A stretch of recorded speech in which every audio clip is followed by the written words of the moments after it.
ಅಧಿಕೃತವಾಗಿ ಪದಗಳನ್ನು ಸ್ವೀಕರಿಸ್ತಾ ಇದ್ದೀರಾ? ಏನೆಲ್ಲ ಇವತ್ತಿನ ದಿವಸ ಒಂದು ರೀತಿ ಸುದಿನ ಅಂತಲೇ ಹೇಳ್ಬೋದು. ಇನ್ನೊಂದು ಏನಂದರೆ ಇಲ್ಲಿ ಬಂದಿರ್ತಕ್ಕಂಥ ಎಲ್ಲ ನನ್ನ ಸ್ನೇಹಿತರು ಎಲ್ಲರೂ ನನ್ನ ಒಂದು ಪ್ರೀತಿಗರಿಸಿ ಬಂದಿದ್ದಾರೆ. ಅವ್ರಿಗೆ ನಾನು ಹೃದಯ ಧನ್ಯವಾದಗಳು ತಿಳಿಸ್ತೀನಿ. ನೀವು ಹೇಳ್ದಂಗೆ ಏನು ಯೋಜನೆ ಅನ್ನೋದಕ್ಕಿಂತಲೂ ಹೆಚ್ಚಿನಾಗಿ ಕೆಲವೊಂದು ಯೋಜನೆಗಳು ನಾನು ಆಲೋಚನೆ ಮಾಡ್ಕೊಂಡಿದ್ದೆ. ಮೊದಲನೇದಾಗಿ ಬಸ್ ಸ್ಟ್ಯಾಂಡಲ್ಲಿ ಆ ಮಾರ್ಕೆಟಲ್ಲಿ ಆ ಅಂಗಡಿಗಳು ಹೊಂದಿರ್ತಾರಲ್ವ, ಸೊ ಅದನ್ನು ಅವಾಯ್ಡ್ ಮಾಡಬೇಕು, ತಡೆ ಹಿಡಿಬೇಕು ಅಂಗಡಿಗಳನ್ನ ಅಂತ ಒಂದು ಯೋಜನೆ. ಆಮೇಲೆ ಈಗೇನು ಫುಟ್ಪಾತ್ ಇರ್ಬೋದು ಮಾಡ್ತಿದ್ದಾರೆ, ಅದೊಂದು ಯೋಜನೆ.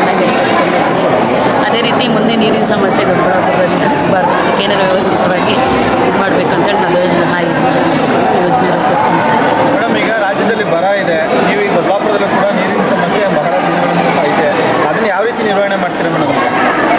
ಈಗ ನಿರ್ವಹಣೆ ಅನ್ನೋದಕ್ಕಿಂತಲೂ ಹೆಚ್ಚಿನಾಗಿ ನಮ್ಮ ಜನಗಳನ್ನ ಅದನ್ನು ಅರ್ಥಿಸ್ಕೊಡ್ಬೇಕು. ಯಾಕಂದರೆ 7 ದಿನಕ್ಕೊಂದ್ಸಲಿ ನೀರು ಬಿಡ್ತಾರೆ ಅಂತ ಎಲ್ಲರೂ ಹೇಳ್ತಾರೆ. ಅದನ್ನು ನೀರು ಬಿಟ್ಟಾಗ ವೇಸ್ಟ್ ಮಾಡ್ತಾರಲ್ವ, ಅದನ್ನು ಮೊದಲು ಅವ್ರು ತಡೆ ಹಾಕ್ಕೊಳ್ಬೇಕು. ಎಷ್ಟು ಬೇಕೋ ಮಿತವಾಗಿ ಬಳಸಿದಾಗ ನಮಗೂ ನೀರಿನ ಅಭಾವ ಕಮ್ಮಿ ಆಗುತ್ತೆ. ಈಗ ನಗರಸಭೆಯಿಂದ ಅವ್ರ ಡ್ಯೂಟಿ ಅವ್ರು ಮಾಡ್ತಾರೆ, ಆದರೆ ಜನ ಅರ್ಥಿಸ್ಕೊಡ್ಬೇಕು. ನೀರನ್ನು ವೇಸ್ಟ್ ಮಾಡ್ದಂಗೆ ಆ ಟೈಮಿಗೆ ಎಷ್ಟು ಬೇಕೋ ಅಷ್ಟು ಹಿಡ್ಕೊಂಡು, ಯಾರೋ 4 ಜನ ವೇಸ್ಟ್ ಮಾಡ್ತಾರೆ ಅಂತ ನಾವು ವೇಸ್ಟ್ ಮಾಡಬಾರ್ದಲ್ವ.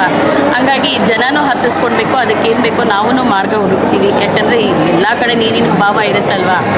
ಸದ್ಯಕ್ಕೆ ಈಗ ಜಕ್ಕಲ್ ಮಡುವಿನಲ್ಲಿ ನೀರಿರೋದ್ರಿಂದ ಸದ್ಯಕ್ಕೆ ಅಭಾವ ಇಲ್ಲ ಅಂತ ನಾನು ಭಾವಿಸ್ತೀನಿ. ಮೇಡಮ್, ಈಗ ರಾಜ್ಯದಲ್ಲಿ ಫುಟ್ಪಾತ್ ತೆರವು ಸಾಕಷ್ಟು ಚರ್ಚೆಯಲ್ಲಿದೆ. ದೊಡ್ಡಬಳ್ಳಾಪುರದಲ್ಲೂ ಕೂಡ ರಸ್ತೆಗಳ ಕಿರಿದಾದ ಇದ್ದಾವೆ. ಆ ಫುಟ್ಪಾತ್ ತೆರವನ್ನು ನೀವು ಯಾವ ರೀತಿ ಮಾಡ್ತೀರಿ? ದೊಡ್ಡಬಳ್ಳಾಪುರದಲ್ಲೂ ಸುಗಮ ಸಂಚಾರಕ್ಕೆ ಅನುವು ಮಾಡಿಕೊಡ್ತೀರಾ? ನಿಮ್ಮ ಅವಧಿಯಲ್ಲಿ ಆಗ್ಬೋದು, ಆ ನಿರೀಕ್ಷೆ ಇಟ್ಕೊಬೋದು ಅಂತ? ಆ ನಿರೀಕ್ಷೆ ಅನ್ನೋದಕ್ಕೆ ಇಟ್ಕೊಳ್ಬೋದು. ನಾನು ಈಗ ಶಾಸಕರ ಹತ್ರ ಒಂದ್ಸರಿ ಹೋಗಿ ನಾವು ಎಲ್ಲ ಸದಸ್ಯರೊಂದಿಗೆ ಸೇರಿ ಭೇಟಿ ಮಾಡಿ ಅವ್ರ ಹತ್ರನೂ ನಾವು ಚರ್ಚೆ ಮಾಡ್ಕೊಂಡು ಏನು ಮಾಡ್ಬೋದು, ಮುಂದೆ ಅದಕ್ಕೆ ಏನು ಕ್ರಮ ತೊಗೊಳ್ಬೋದು ಅನ್ನೋದನ್ನು ನಾವೆಲ್ಲ ಚರ್ಚೆ ಮಾಡಿ ಅದನ್ನು ಕೈಗೆ ಕೊಡ್ತೀವಿ. ಉತ್ತಮವಾಗಿ ಈ ಸಂದರ್ಭದಲ್ಲಿ ನಾವು ನಮ್ಮ ಪಕ್ಷದ ಪರವಾಗಿ ಹಾಗೂ ನಮ್ಮ ಹೈಕಮಾಂಡ್ ಸರ್ವೋಚ್ಚ ನಾಯಕರಾದಂತಹ ಸನ್ಮಾನ್ಯ ದೇವೇಗೌಡರು, ಕುಮಾರಣ್ಣನವರು ಮತ್ತು ನಿಖಿಲ್ ಅಣ್ಣನವರ ಆದೇಶದಂತೆ ಏನು ಅಂದು ನಡೆದಂತಹ ನಗರಸಭಾ ಚುನಾವಣೆಯ ನಂತರ ಮೈತ್ರಿ ವಿಚಾರವಾಗಿ ಸನ್ಮಾನ್ಯ ಕುಮಾರಣ್ಣವರು, ಅಶೋಕ್ ಅವರು ಈ ತಾಲೂಕಿನಲ್ಲಿ ನಗರಸಭೆಯ ಚುನಾವಣೆಯ ಫಲಿತಾಂಶ ಬಂದ ನಂತರ BJPಯೊಂದಿಗೆ ನಾವು ಒಗ್ಗೂಡಿಕೊಂಡು ನಗರಸಭೆಯ ಅಧಿಕಾರವನ್ನು ಹಿಡಬೇಕು ಅಂತ ಏನು ನಿರ್ದೇಶನ ಕೊಟ್ಟಿದ್ದರು, ಆ ನಿರ್ದೇಶನದಂತೆ ನಾವು ಈ ಕ್ಷಣದವರೆಗೂ ನಾವು ಎಲ್ಲ ರೀತಿಯ ಪಾಲನೆಯನ್ನು ಮಾಡಿದ್ದೇವೆ. ಪಕ್ಷ ನಾವು ಮತ್ತು BJP 2 ವರ್ಷ ಆದ ನಂತರ ನಮ್ಮ ಪಕ್ಷಕ್ಕೂ ಅಧಿಕಾರ ಬೇಕು ಅಂತ ನಾವು ಕೇಳಿದ್ವಿ. ಆದರೂ ಸಹ ಶಾಸಕರು, ನಾವು ಶಾಸಕರಾಗಿದ್ದೀವಿ, ಮೊದಲು ನಾವು ಆಗ್ತೀವಿ ಅಂತ ಹೇಳಿ ಈ ಅಧಿಕಾರ ಹಸ್ತಾಂತರದ ಸಮಯದ ಕೆಲವು ಏನು ವಿಳಂಬ ಆಯಿತು, ಆ ವಿಳಂಬ ನಮಗೂ ಸ್ವಲ್ಪ ನೋವಿದೆ. ಅದಕ್ಕೆ ಕಾರಣಗಳು ನಾವು ಕೇವಲ BJPಯನ್ನೇ ನಾನು ಕಾರಣ ಅಂತ ಹೇಳಲಿಕ್ಕಾಗಲ್ಲ. ನಮ್ಮ ಪಕ್ಷದ ಕೆಲವು ಆಂತರಿಕ ವಿಚಾರಗಳಿಂದ ಇದು ಒಂದು ಸ್ವಲ್ಪ ಅನ್ಯಾಯ ಆಗಿದೆ. ಅದನ್ನು ಮುಂದಿನ ದಿನಗಳಲ್ಲಿ ನಾವು ಮತ್ತು ಶಾಸಕರು ಮತ್ತು ನಮ್ಮ ಮುಖಂಡರುಗಳೆಲ್ಲ ಕೂತು ಮುಂದೆ ಈ ಮೈತ್ರಿಯ ವಿಚಾರವಾಗಿ ಯಾವುದೇ ರೀತಿಯ ಈ ಥರ ಭಿನ್ನಾಭಿಪ್ರಾಯಗಳು ಬರೆದಂಗೆ ನಾವು ಹೈಕಮಾಂಡ್ನ ನಿರ್ದೇಶನದಂತೆ, 2 ಪಕ್ಷಗಳ ನಿರ್ದೇಶನದಂತೆ ಇದಕ್ಕೆ ವಿಶೇಷವಾಗಿ ನಮ್ಮ ಸಂಸದರು ಸಹ ಕೈ ಜೋಡಿಸಿದ್ದಾರೆ.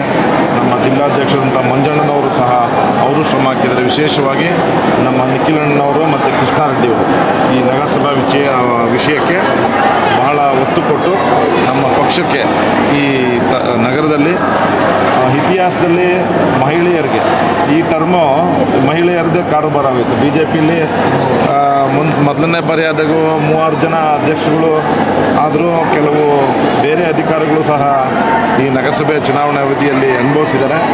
2 ಪಕ್ಷದ ನಾನು ಎಲ್ಲ ಗೌರವಾನ್ವಿತ ಸದಸ್ಯರಿಗೆ, 2 ಪಕ್ಷದ ಎಲ್ಲ ಮುಖಂಡರುಗಳಿಗೆ, ವಿಶೇಷವಾಗಿ ಶಾಸಕರಾದಂತಹ ಧೀರಜ್ ಮುನ್ರಾಜ್ ಅವರಿಗೆ ಮತ್ತು ನಮ್ಮ ನಗರಾಧ್ಯಕ್ಷರಾದ ನಮ್ಮ ಮುದ್ದಣ್ಣನವರಿಗೆ ಹಾಗೂ ಪಕ್ಷದ ಎಲ್ಲ ಕಿರಿಯ ಮುಖಂಡರುಗಳಿಗೆ ಹಾಗೂ ನಮ್ಮ ಪಕ್ಷದ ಎಲ್ಲ ಹಿರಿಯ ಮತ್ತು ಕಿರಿಯ ಮುಖಂಡರು, ವಿಶೇಷವಾಗಿ ನಮ್ಮ ಪ್ರಬಣ್ಣವರು, ಮಲ್ಲೇಶ್ ಅವರು, ರವಿಯವರು, ಆದಿಲಕ್ಷ್ಮಿಯವರು ಮತ್ತು ಫರಾನಾ ತಾಜ್ ಅವರು ಮತ್ತು ಇನ್ನೊಬ್ಬರು ಸಹ ಮುಸಲ್ಮಾನ್ ಮಹಿಳೆ ಹಸೀನಾ ತಾಜ್ ಅವರು ಸಹ ಪಕ್ಷದ ಇದಕ್ಕೆ ಒತ್ತು ಕೊಟ್ಟು ಪಕ್ಷಕ್ಕೆ ನಮಗೆ ಸಹಕಾರ ಮಾಡಿದ್ದಾರೆ. 24 ಮತಗಳ ಮುಖಾಂತರ ಗರಿಷ್ಠ ಮತವನ್ನು ಕೊಟ್ಟು ನಮ್ಮ ಪಕ್ಷದ ಗೌರವವನ್ನು ಉಳಿಸಿದ್ದಾರೆ. ಈ ಸಂದರ್ಭದಲ್ಲಿ ಗೌರವ ಉಳಿಸಿದಂಥ ಎಲ್ಲ ನಗರಸಭಾ ಸದಸ್ಯರಿಗೆ, ಶಾಸಕರಿಗೆ ಮತ್ತು ಸಂಸದರಿಗೆ, ಎರಡೂ ಪಕ್ಷದ ಮುಖಂಡರಿಗೆ ನಾನು ಕೃತಜ್ಞತೆಯನ್ನು ಈ ಸಂದರ್ಭದಲ್ಲಿ ನಿಮ್ಮಗಳ ಮುಖಾಂತರ ತಿಳಿಸ್ತೇನೆ. ಸರ್, ಈಗ ನೀವು ಮೈತ್ರಿ ಸಮನ್ವಯ ಸಾಧಿಸ್ತೀವಿ ಅಂತ ಹೇಳ್ತಿದ್ದೀರಿ. ಆದರೆ ಈಗ ಮುನೇಗೌಡರು ನಾನು ಮುಂದಿನ ಚುನಾವಣೆಯಲ್ಲಿ ಸ್ಪರ್ಧೆ ಮಾಡ್ತೀನಿ ಅನ್ನೋಂಥ ಹೇಳಿಕೆಗಳನ್ನು ಕೊಡ್ತಿದ್ದಾರೆ. ರಾಜ್ಯದಲ್ಲಿ ಮೈತ್ರಿ ಇದೆ, ಅಂದರೆ ಈಗ ಹಾಲಿ ಶಾಸಕರು ಕೂಡ BJP-ಯಲ್ಲಿದ್ದಾರೆ. ಈಗ ಅದೆಲ್ಲ ಒಂದು ಕಡೆ ಸಂಘಟನೆಗೆ ತೊಡಕಾಗಲ್ಲ ಸರ್? ಇದು ಈ ಮೈತ್ರಿ ಸಂಬಂಧ ವಿಚಾರ ವಿಧಾನಸಭಾ ಚುನಾವಣೆಯ ಮಟ್ಟಕ್ಕಿಂತ ನಮ್ಮ ಹಿರಿಯ ನಾಯಕರುಗಳು ನಮಗೆ ಯಾವುದೇ ತರಹದ ನಿರ್ದೇಶನ ಕೊಟ್ಟಿಲ್ಲ. ನಮಗೂ ಸಹ ಮೊನ್ನೆ ಕಳೆದ 3 ತಿಂಗಳಿಂದ ಜವಾಬ್ದಾರಿ ಕೊಟ್ಟ ನಂತರ ಪಕ್ಷದ ಚಟುವಟಿಕೆ ಮತ್ತು ಕಾರ್ಯ ಚಟುವಟಿಕೆಗಳು ಮತ್ತು ಸಂಘಟನೆಗೆ ಒತ್ತು ಕೊಡು ಅಂತ ಹೇಳಿದ್ದಾರೆ. ಆ ಚುನಾವಣೆಗೆ ಸ್ಪರ್ಧೆ ಮಾಡೋದು ನಮ್ಮ ಪಕ್ಷ, BJP ಪಕ್ಷ ಸ್ಪರ್ಧೆ ಮಾಡೋದು ಈ ಸಂದರ್ಭದಲ್ಲಿ ಅಸಹನ್ನಿತ, ಇದು ಮಾತ್ರ ಅಪ್ರಸ್ತುತ. ನಾವು ಈ ಸಂದರ್ಭದಲ್ಲಿ ಆ ವಿಚಾರನ ನೀವು ಕೇಳಿಸ್ಕೊಳಕ್ಕೆ ಹೋಗ್ಬೇಡ್ರಿ, ಅದ್ರ ಬಗ್ಗೆ ಏನು ಮರೆಯಕ್ಕೆ. ಇನ್ನು ನಮ್ಮ ಪಕ್ಷ ಯಾವ ಮಟ್ಟದಲ್ಲಿದೆ ಅಂತ ನಮ್ಮ ಕಾರ್ಯಕರ್ತರು ನೋವು ತಿಂತಿದ್ದಾರೆ. ನಮ್ಮ ನಿಖಿಲ್ ಕುಮಾರಸ್ವಾಮಿ ಅವರು ಏನು ಮೊನ್ನೆ ಬಂದು ಜನರೊಂದಿಗೆ ಜನತಾದಳ ಮತ್ತು ಬೆಳ್ಳಿ ಹಬ್ಬ ಕಾರ್ಯಕ್ರಮವನ್ನು ಯಶಸ್ವಿಯಾಗಿ ಮಾಡಿಕೊಟ್ರು. ಅದಾದ ನಂತರ ಆ ಕಾರ್ಯಕ್ರಮದಲ್ಲೂ ಸಹ ಯಾರ್ಯಾರು ಯಾವ್ಯಾವ ಮಟ್ಟಕ್ಕೆ ತೊಡಗಿಸ್ಕೊಂಡಿದ್ರು ಪಕ್ಷದ ಚಟುವಟಿಕೆಗಳಲ್ಲಿ ತಮ್ಗಳು ಸಹ ಗೊತ್ತಿದೆ. ಅವ್ರ ವಿಚಾರ ನಾವು ಈ ಸಂದರ್ಭದಲ್ಲಿ ಅವರು ಚುನಾವಣೆ ನಿಂತ್ಕೊಳ್ಳೋದು ಬಿಡೋದು ವೈಯಕ್ತಿಕ. ಪಕ್ಷದ ನಿರ್ದೇಶನ ಏನಿರ್ತದೆ ಅದನ್ನು ಪಾಲನೆ ಮಾಡೋದು ನಮ್ಮ ಧರ್ಮ. ಕಳೆದ ಬಾರಿ ಮುನೇಗೌಡರಿಗೆ ಟಿಕೆಟ್ ಕೊಡ್ತೀವಿ ಕೆಲಸ ಮಾಡಿದ್ದಿದ್ರು, ನಾವೆಲ್ಲ ಮುಖಂಡರುಗಳು ಸಹ ನಮ್ಮ ದಿವಂಗತ ಅಪ್ಪಣ್ಣವರು ಇದ್ದರು, ಅವ್ರಿಗೂ ಸ್ವಲ್ಪ ಸಣ್ಣಪುಟ್ಟ ಗೊಂದಲಗಳು ನಾವೇ ಪಕ್ಷದ ವೇದಿಕೆಯಲ್ಲಿ ಸರಿಪಡಿಸ್ಕೊಂಡು ಪ್ರಾಮಾಣಿಕವಾಗಿ ಎಲ್ಲ ಕೆಲಸ ಮಾಡಿದ್ದಾರೆ. ಈಗ ನಮಗೆ ಪಕ್ಷದ ನಿರ್ದೇಶನ ಬರೋದವರೆಗೂ ನಾವು ಬಹಳ ತಾಳ್ಮೆಯಿಂದ ಕಾಯ್ತೀವಿ. ಇವಾಗ ನಮ್ಮ ಕಣ್ಣು ಮುಂದೆ ಇರೋದು ನಮ್ಮ ಪಕ್ಷವನ್ನು ಯಾವ ರೀತಿ ಸಂಘಟನೆ ಮಾಡಬೇಕು. ಈ BJP ಮೈತ್ರಿ ಇರೋದ್ರಿಂದ ಯಾವ ರೀತಿ ನಮಗೆ ಮುಂದಿನ ಚುನಾವಣೆಗಳಲ್ಲಿ ನಮ್ಮ ಹೈಕಮಾಂಡ್ ನಮಗೆ ಡೈರೆಕ್ಷನ್ ಕೊಡ್ತದೆ, ಅದ್ರ ಪ್ರಕಾರ ನಾವು ಮೈತ್ರಿ ಮುಂದುವರ್ಸ್ಕೊಂಡು ಹೋಗ್ತೀವಿ. ಇವತ್ತು ಇದರಲ್ಲಿ ಮುನೇಗೌಡರು, ಹರೀಶ್ ಗೌಡರು ಅದಲ್ಲ, ಪಕ್ಷ ಇಂಪಾರ್ಟೆಂಟು. ದೇವೇಗೌಡರು, ಕುಮಾರಣ್ಣ ಏನು ಹೇಳ್ತಾರೆ ಅದನ್ನ ಇಲ್ಲಿ ಫಾಲೋ ಮಾಡ್ತೀವಿ ಮುಖಂಡರುಗಳ ಸಹಕಾರದಿಂದ. ನಮ್ಮನ್ನು ಅಧ್ಯಕ್ಷರು ಮಾಡಿದ್ದಾರೆ. ನಾವು ಎಲ್ಲ ಪದಾಧಿಕಾರಿಗಳನ್ನ ಕೆಲವೇ ದಿನಗಳಲ್ಲಿ ನೇಮಕ ಮಾಡ್ತೀವಿ. ಅವ್ರುಗಳ ಮಾರ್ಗದರ್ಶನದಲ್ಲಿ ನಾವೆಲ್ಲ ಪಕ್ಷ ಸಂಘಟನೆ ಮಾಡೋ ಕೆಲಸ ಮಾಡೋಣ. ಫಸ್ಟು ಪಕ್ಷ ಉಳಿಸೋ ಕೆಲಸ ಬೇಕಾಗಿದೆ, ಆಮೇಲೆ ನಿಂತ್ಕೊಳಕ್ಕೆ ಮೀಸೆ ತಿರುವೋಣ. ಫಸ್ಟು ಪಕ್ಷ ಯಾವ ಪರಿಸ್ಥಿತಿಲಿದೆ, ಕಳೆದ ವಿಧಾನಸಭಾ ಚುನಾವಣೆಯಲ್ಲಿ ಏನು ಫಲಿತಾಂಶ ಬಂದರೂ ಸಹ ನಾವು PLD ಬ್ಯಾಂಕಲ್ಲಿ ತಾಲೂಕಿನಲ್ಲಿ ಅಧಿಕಾರ ತಗೊಂಡಿದ್ವಿ ಪಕ್ಷ. ಈಗ ನಗರಸಭೆಯಲ್ಲಿ ತಗೊಂಡಿದ್ವಿ ಅಂದರೆ ನಮ್ಮ ಪಕ್ಷದ ಅಸ್ತಿತ್ವ ಇದೆ. 2018ರಲ್ಲಿ 2013ರಲ್ಲಿ ಯಾವ್ಯಾವ ರೀತಿ ಫಲಿತಾಂಶಗಳು ಬಂತು ಅದನ್ನು ಮುಂದಿನ ದಿನಗಳಲ್ಲಿ ನಾವು ಸಹ ನಮ್ಮ ಪಕ್ಷನ ಮೇಲೆತ್ತಬೇಕಾದ ಪ್ರಾಮಾಣಿಕವಾಗಿ ಎಲ್ಲ ಮುಖಂಡರು ಸಹಕಾರದಿಂದ ಕೆಲಸ ಮಾಡೋದೇ ನಮ್ಮ ಉದ್ದೇಶ. ಯಾವ ರೀತಿ ಡೈರೆಕ್ಷನ್ ಕೊಡ್ತಾರೆ ಅದು ಹೈಕಮಾಂಡಿಗೆ ಬಿಟ್ಟು. ಈಗ ನಾವು ಸ್ವಲ್ಪ ನೋವಿನಲ್ಲಿದ್ದೀವಿ. ನಮ್ಮ ದಿವಂಗತ ಚೆನ್ನಮ್ಮಜ್ಜಿಯವರು ದೇವೇಗೌಡರ ಧರ್ಮಪತ್ನಿಯಾದಂತಹ ದೇವೇಗೌಡರ ಪತ್ನಿಯವರ ಅಕಾಲಿಕ ಮರಣದಿಂದ ಭಾಳ ನೋವಿನಲ್ಲಿದ್ದೀವಿ. ಅವರು ಏನು 11ನೇ ದಿವಸದ ಕಾರ್ಯಕ್ರಮ ನಂತರ ನಮ್ಮ ತಾಲೂಕಿನೂ ಸಹ ಒಂದು ನುಡಿನುಮ್ಮ ಕಾರ್ಯಕ್ರಮನ ಬಹಳ ಯಶಸ್ವಿಯಾಗಿ ಮಾಡಬೇಕು ಅಂತ ನಾವು ಕಾರ್ಯಚಟುವಟಿಕೆ ಮಾಡಿ ಆ ಕಾರ್ಯಕ್ರಮದ ನಂತರ ನಮ್ಮ ಪಕ್ಷದ ಚಟುವಟಿಕೆಗಳಿಗೆ ನಾವು ಕಾರ್ಯರೂಪ ತರ್ತೀವಿ.